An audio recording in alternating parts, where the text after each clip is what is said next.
Hi there, welcome to Craft with Fee. I'm Fee and today I'm going to show you how to make my kitchen scarf. It's a very simple project, but it's one that makes beautiful gifts. We're going to need some fabric, and of course I'm using Tilda because it's one of my favourites. This one is from the Bumblebee range, I think. But you can do it with plain fabric. You can actually piece the fabric to make the right measurements if you don't have any of the meterage that you would need. And you're also going to need a kitchen towel. Some people call them a dishcloth, some people call them a tea towel, but it's what you wipe your dishes with. And this one I'm using today is a pink waffle weave. So just a fairly basic type kitchen towel.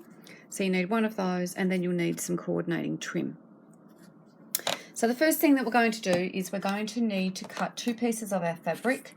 So the width of the fabric by 6.5 inches. Now if you have a quilting ruler, it will be 6.5 inches wide.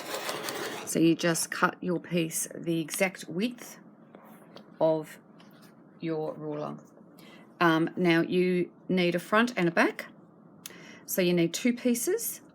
But as I said, if you are going to just use a plain fabric because you don't have any meterage and you just want to do a bit of trim, you can do a plain colour and then just pop a bit of trim of a colour onto your scarf. But for my purpose today, we're going to be doing the whole shebang. Is going to be in the Tilda fabric. So now what you need to do is you need to cut off these little selvages here on both ends, and I just like to line them up and then just give them a little trim with my ruler. Now I do them together so that my pieces are exactly the same. So just give those a bit of a trim, throw away your trim. Okay, so I'm going to take this to the ironing board and give it a nice press to get, I've got a crease in mind to get rid of the crease. But the other thing that we're going to do at the ironing board is we're going to turn up the raw edges on the short edges, and we're going to turn them up by about 1/2 inch. So you need to do that on all 4 short ends. So you have your 2 pieces and you've got 2 ends on each piece. So you just need to turn that up with the iron and just iron it down flat. So they need to be the exact same measurement though on all 4 ends. So go to the ironing board and do that. Okay, so you should have your little ends here folded up now with a nice press in them. And what we're going to do is we're going to put both pieces of fabric with the right sides facing together. So we're going to match up those 2 folds. So that's going to go through all the way. So if I just keep pulling this through, you can see that on the other end here, I have my other 2 pieces here as well. And what we're going to do is we're going to pin them or clip them, or whichever you prefer to do. For me, it is clipping. I love clipping. So we're just going to clip them and then just clip it all the way up so that you've got the raw edges matching, and you're going to sew all the way up here right to the other end with a 1/4 inch seam, and then you're going to do the exact same thing on the other side, and that's going to form a tube. And the tube is going to, of course, have these lovely neat edges here because you've folded them over. So you can just sew up there on both sides and then turn it the right way in and give it a little press, and then we'll come back to the cutting table.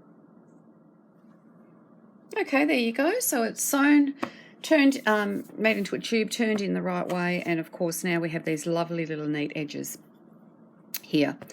Now if you aren't using fabric from the bolt, which is the width of the fabric, which is around 110 centimetres or 44 inches, by the time you trim off your edges, you're going to end up with a piece that's about 1 metre long, which is about 40 inches.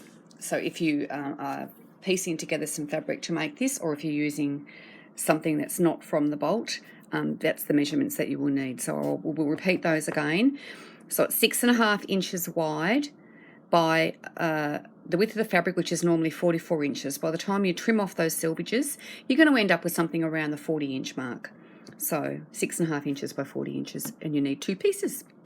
Okay, so I'm just going to set this aside for a moment, and we're going to take our tea towel, dish towel, whatever you want to call it, So it's just a stock standard one, cost me $1, I think, this one.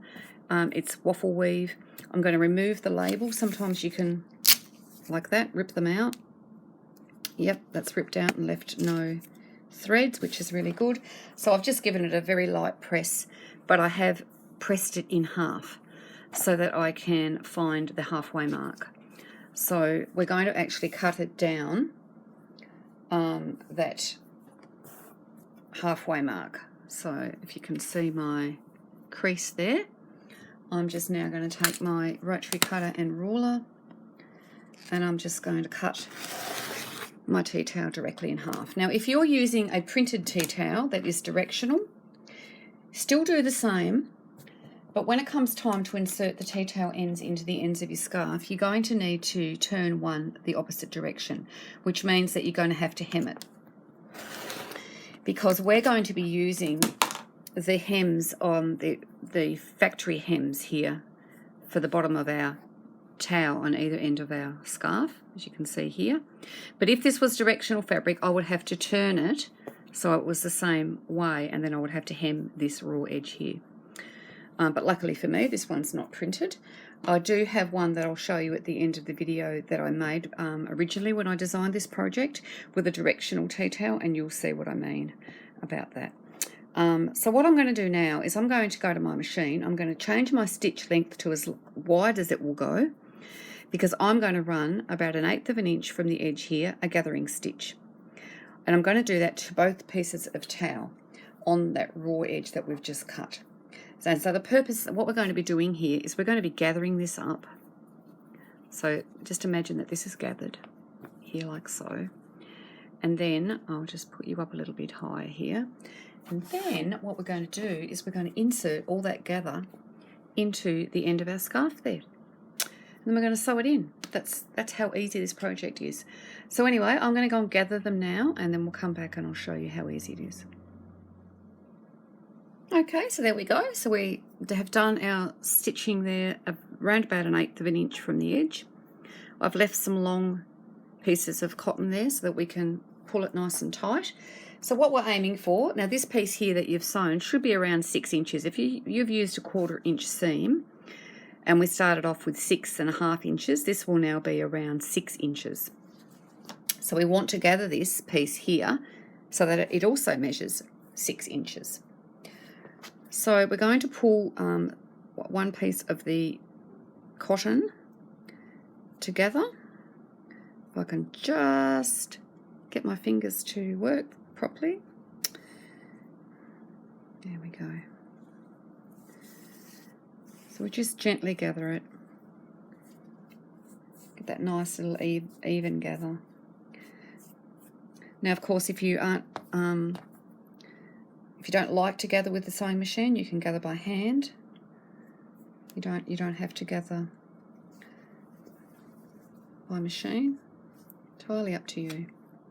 Now, this project would make a beautiful gift.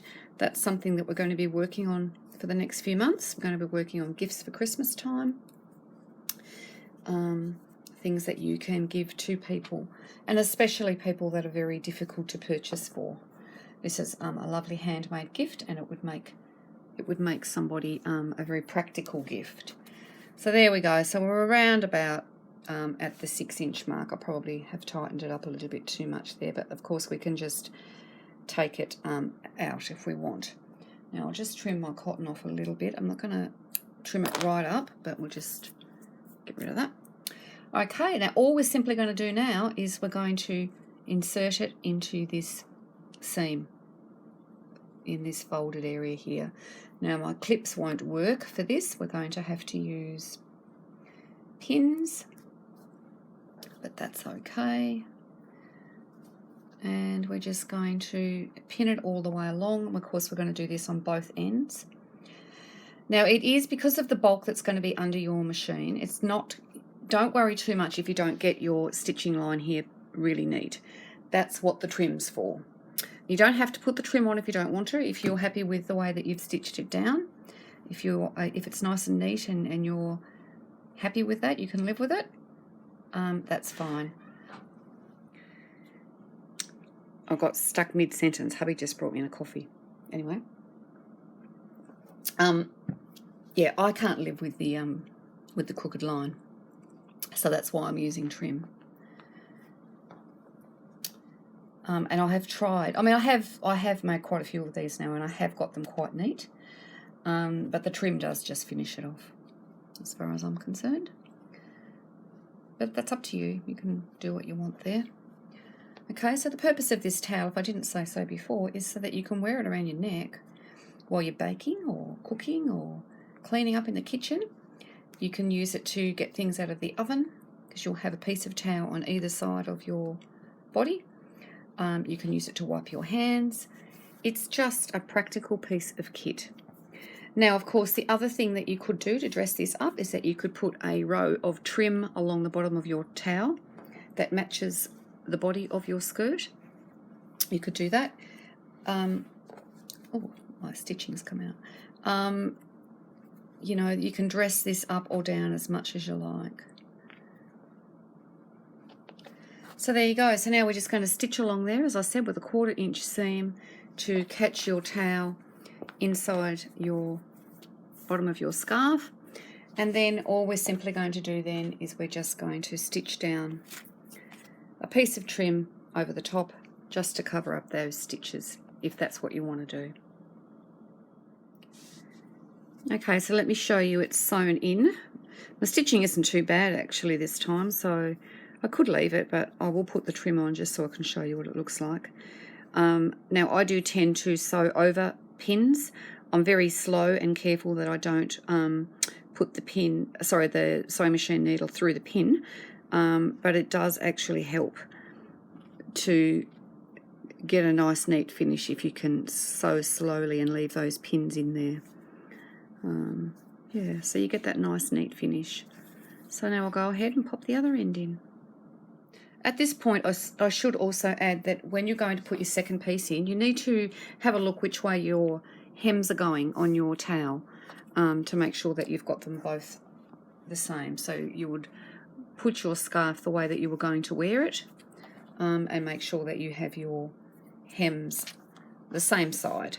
Just make you have a nicer finish if it all looks the same. There we go, that's the finished product. Now I have decided not to put the trim on, mostly because I've just had a visitor arrive, but my stitching isn't too bad on this one, so I'm going to leave it. But you can see how it's to be worn. I've put it on the mannequin, so you would wrap it around your neck, as I said, while you are in the kitchen cooking or washing up, any of those things. I'll take you up a little bit closer and you can see the stitching and the gathering, and it's just lovely. So obviously it's a little bit stiff when you first make it, but when you've had a few washes, it just washes up beautifully, and you'll have this beautiful practical gift that you can give to somebody. I hope you've enjoyed making it. See you later. Bye.